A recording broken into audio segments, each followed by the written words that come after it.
Mu ntangiriro Imana yaremye ijuru n'isi. Isi nta shusho yari ifite kandi nta cyari kiriho. Yari imeze nk'inyanja kandi icuze umwijima. Umwuka w'Imana wari ubundikiriye amazi. Nuko Imana iravuga iti ntihabeho umucyo. Umucyo ubaho. Imana iwutandukanya n'umwijima.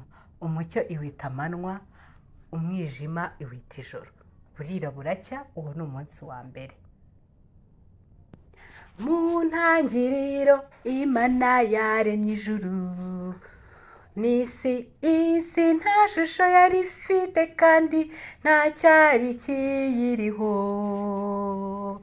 Yari imeze nk'inyanja kandi icuze umwijima. Umwuka w'Imana wari ubundikiriye amazi. Nuko Imana iravuga iti ntihabeho umucyo.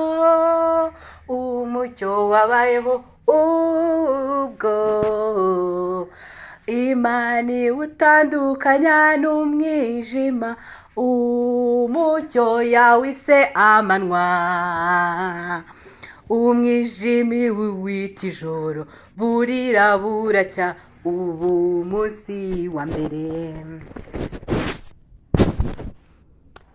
Ubwo rero turangije gusoma ibyanditswe, tunaririmba akaririmbo kagize ibyo twize. Ni umwanya w'ibibazo. Muriteguye? Muruzuza? Twagiye. Mbere na mbere Imana yaremye iki? 1, 2, 3. Bibwira uwo muri kumwe.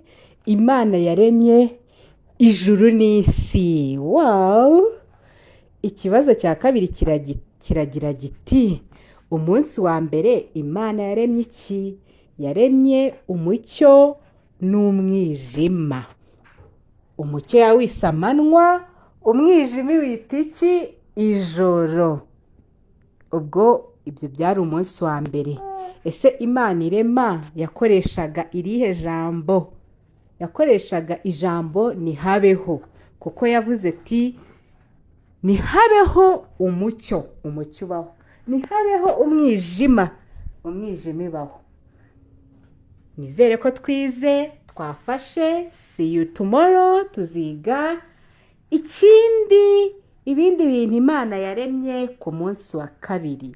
Thank you. I love you, my babies.